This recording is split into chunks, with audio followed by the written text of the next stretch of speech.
Okay, good morning class. I'm Remark Verkes from the Oberman Foundation. Nami karon sa inyong school aron tudluan mo sa basic nga principle aron mahimong successful sa kinabuhi. Class, ang success wala lang nagisgot mahitungod sa pagkuha og maayo nga grado sa eskwelahan. Mahitungod po ni sa paghimo og mga wise decision, pag-build og maayo nga character, pagbuhat og tama sa matag bahin sa atong kinabuhi. So karon kay limitado ra man namong oras no. So mag-focus lang ta sa national goal sa Department of Education nga mao ang maka-Diyos, makatao, makabansa at makakalikasan. So sa matag usa ni ini, ang mga desisyon nga atong buhaton mahimong modala ka nato sa kalampusan o kapakyasan. Di ba class, kitang tanan gitagaan ta og kagawasan nga mopili between right and wrong, between tama og mali. So kung pilion nato ang tama, moani ta og good result niya ana og blessing. Pero kung pilion nato ang mali, so dapat kinahanglan nato atubangon ang dili maayo nga resulta niya ana og consequences niya ana. Sige, okay class, magsugod ta no pinakauna sa makatao. Now, makatao means having good relationship with other people. So kung gusto ka na maayo nga relasyon sa ubang tao, dapat kinahanglan ka kabalo ka mutabang sa uban. Dapat kabalo ka mogamit aning mga words. Unsa man ni siya kaning please, thank you, you're welcome, sorry, excuse me. Okay, for example, kinahanglan ka og tabang sa may ingon nimo sa uban nga mga tao.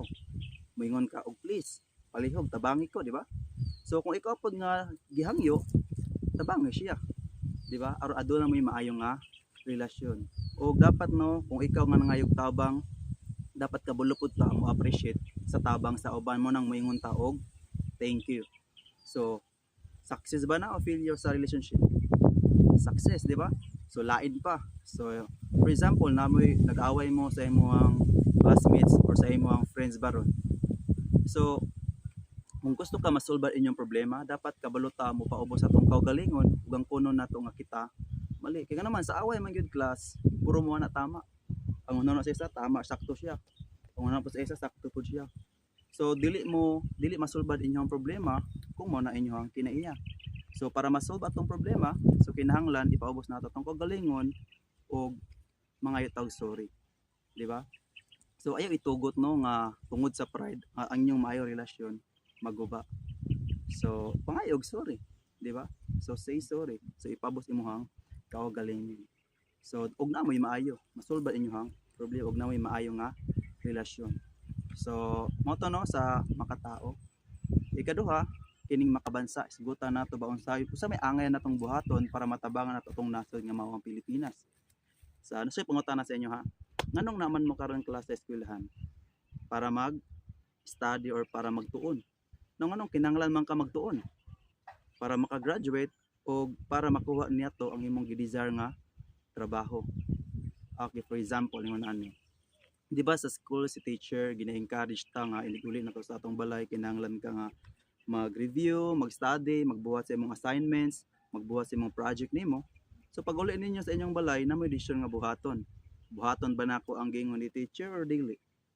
So karon kung buhaton nimo, naglakwat sara ka, nagtanaw ra og TV, scroll sa imong cellphone nimo or nagdula ba ka video games.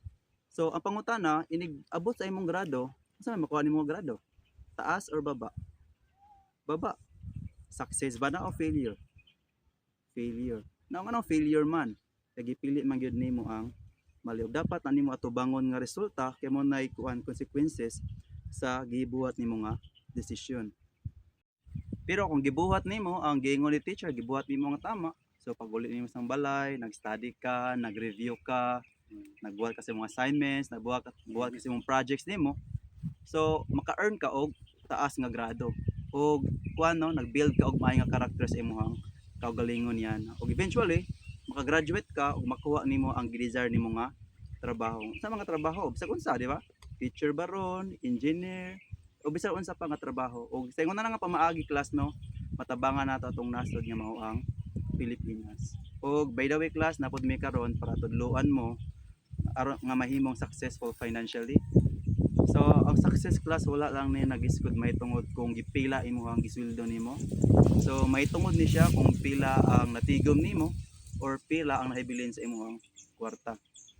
So duha lang kabutang no, kinahanglan natong tun-an sa atong kinabuhi para mahimo tang success financially.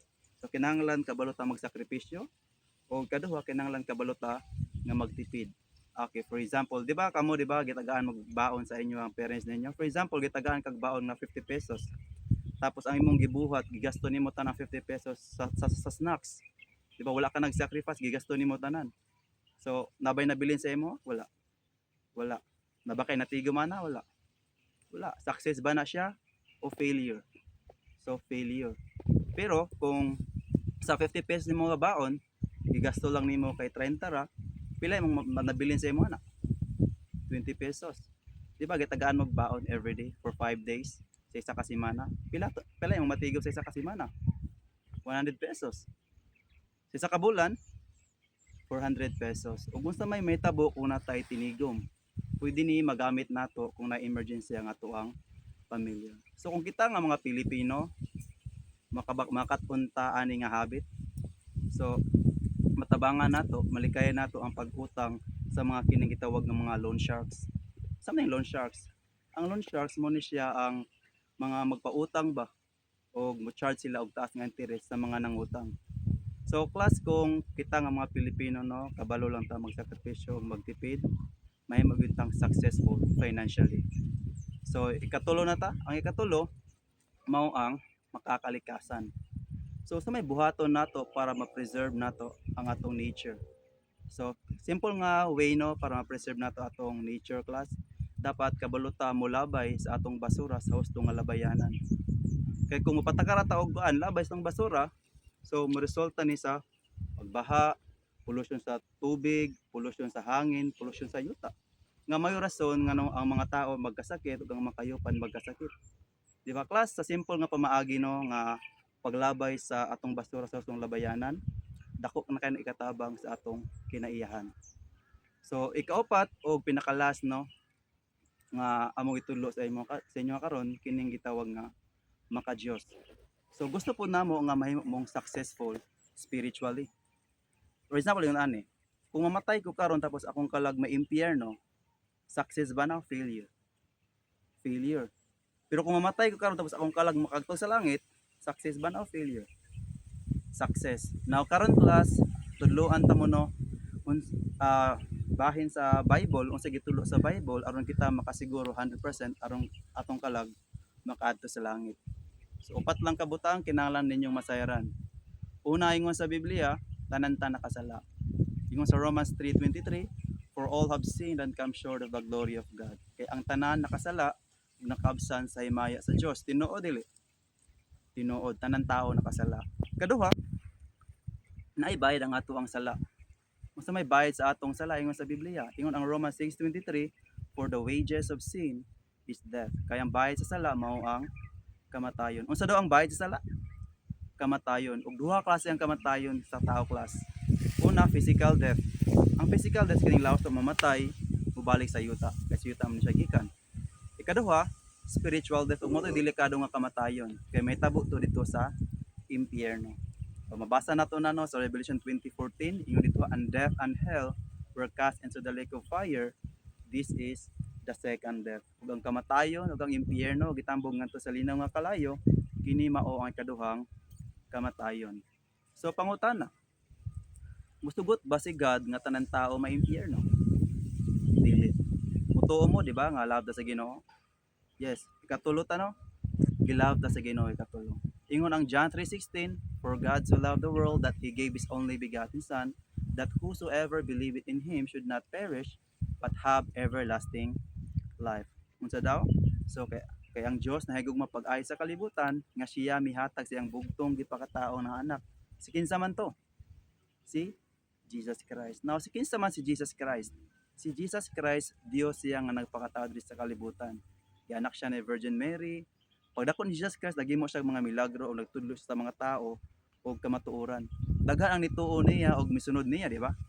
Pero sa panahon ni Jesus Christ, na mga Pariseo nga gisuyaan siya, rason nga nung gilansang siya sa cross, bisan wala siya sala. Di ba? O kabalo mo, while si Jesus Christ gilansang sa cross, ingon sa Bible no, nga that he himself bear our sin in his own body on the tree. Tanan sala sa atong kalag, past, present ug future nato nga mga sala sa atong kalag, gikuha tanan ni Jesus Christ katong namatay siya sa krus. Di ba? Ang Ginoo namatay sa krus, gilubong siya tulo ka adlaw, tulo ka gabi. Sa natabo sa sunod, dabanhaw siya. Tinuod dili. Tinuod. Dabanhaw siya gikan sa mga patay. Pero na koy question sa inyo class. Bisan tuod gibayaran na ni Jesus Christ tanan sala sa ato ang kalag, nagpasabot ba na nga automatic tanan tao langit tanan paingon? Dili. Ang Ginoo nangayog isa ka butang buhaton nato before taniya luwason. So unsa gipayon ni Jesus Christ? Nasa John 3:16 ang tubag. Ingon sa Biblia no that whosoever believeth in him should not perish but have everlasting life. Ang buhaton class para madawat nato ang everlasting life, whosoever believes. Saan believe sa Bisaya gani?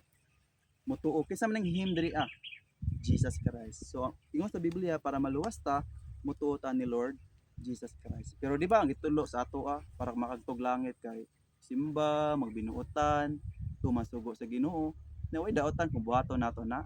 Pero kung isgutan ng kaluwasan, kung matong tuuhan, ang gituuhan nimo anak dili si Jesus, nimo rang kaugalingon. Maluwas ba ta kung saligan natong kaugalingon? Dili. Kaya naman, ang dalan to paingon sa langit, si Jesus, dili kita. Mo na ang Biblia nagtulo para kita maluwas, mutuo ta nga gibayaran na ni Jesus Christ tanan sala sa tuang kalag. So nakoy pangutana, kung gikuha na ni Jesus Christ tanan sala sa imong kalag karon, napabay na bilin sa imong wala na. Wala na. So kaya tanan sala nimo past, present ug future, tanan sala nimo gikuha ni Jesus Christ. Kung siya may tabo nimo kung mutuo ta ni Jesus Christ, ingon siya, tagaan kaniyag eternal life. Now, sa man ang eternal life? Mahuman ba na dili? Dili. Eternal means forever, walay katapusan. O ikaapat na tanong, ang ikaapat ingon sa Biblia ang eternal life regalo sa Dios. So ingon sa Biblia sa Romans 6:23, for the wages of sin is death, but the gift of God is eternal life through Jesus Christ our Lord. Unsa daw ang gift sa Ginoo? Eternal life. So di ba kamo class nakadawat na mo gifts sa una, di ba? So for example, katong gift nga dawat ninyo sa una, gibayaran ba to ninyo? Wala. Wala. Gihaguan ba to ninyo? Wala, gidawat ra ninyo, di ba? Naglisod mo to? Wala, sayon ra, gidawat ra ninyo, di ba? Ug kung yung po tao gift, kaysa nagbayad. Ikaw ba ako tong naghatag sa imo ha? Tong naghatag sa imo ha. Now, kinsa man ang naghatag sa gift nga eternal life? Si Jesus Christ. So, napabatay bayaran wala na. Kung gibayaran na sa Ginoo ang gift ng eternal life, napabatay bayaran wala na. Wala na. Pero automatic na ba ihatag sa Ginoo sa imo ang gift ng eternal life? Dili. So unsa gatoy buhaton gani before niya ihatag sa imo ang gift ng eternal life? Kinahanglan kamo believe mo to ni Lord Jesus Christ nga gibayaran na niya tanan nimong mga sala. Okay, class, kung yung tao gift, pwede ba nabawion sa imo anytime? Dili. Dili. Kaya nga naman, ang Ginoo naghatag sa imo o ang Dios dili siya bakakon. Okay, sige, tagaan ta mo example. For example, lingon nani. What if ikaw karon nagtuo na kang Lord Jesus Christ gibayaran niya tanan nimong mga sala. So pasabot imong kalag karon wala na sala. Tapos karon pud nga adlaw imong kalag nakadawat og eternal life. Pero what if 5 years from now nakay tao nga nakaaway? Tapos katong nga tao tungod sa inyong pag-away sa imong kasuko napatay nimo siya. Tapos nakitaan ka siya mga barkada gibalikan ka gipatay pud ka namatay pog apel.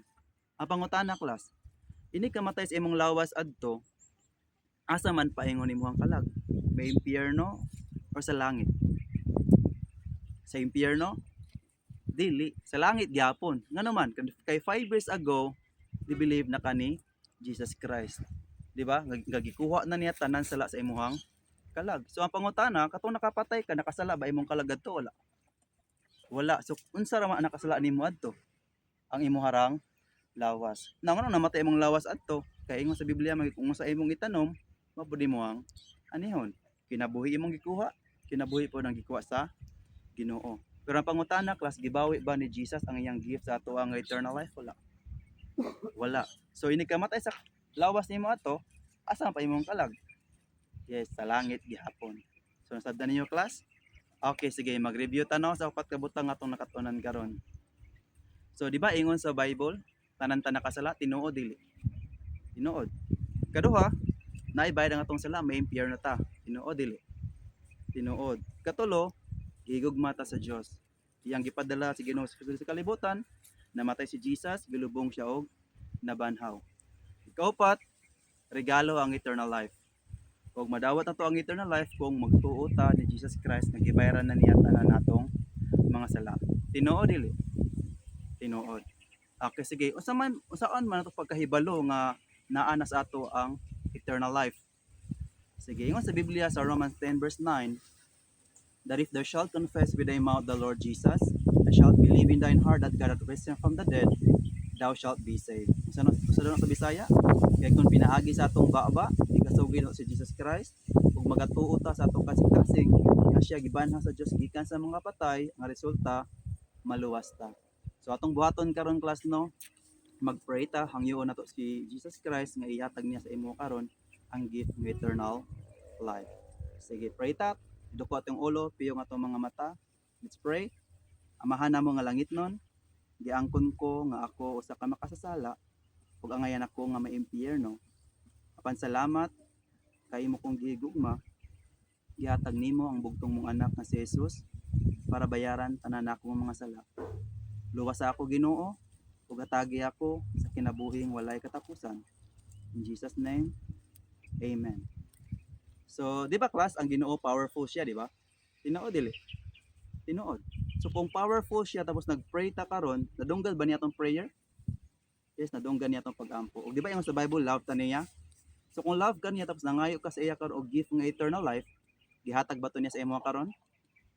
Yes. O pasabot karon nga adlaw na naka eternal life. So, pero di ba class, in the future makasala gyapon ta, di ba? Unsa na lang gani ang makasala sa ato in the future? Ang ato na lang lawas. So kung makasala atong lawas panisyan sa Ginoo. Pero ma-impure na ba ato ang kalag? Dili. Kaya nga naman ang ato ang kalag dili na makasala. So thank you class no sa time magyatag niyo sa ako ha. By the way, one last question. Kung dili na ta makita-kita diri sa kalibutan, kung ikaw ni salig na ni Jesus Christ, o ikaw nagtuo na ni Jesus, gibayaran na niya tanan nimong mga sala, asa man ta sulod magkita sa langit? Pila na ka percent? 50 o 100? 100. So, thank you. God bless.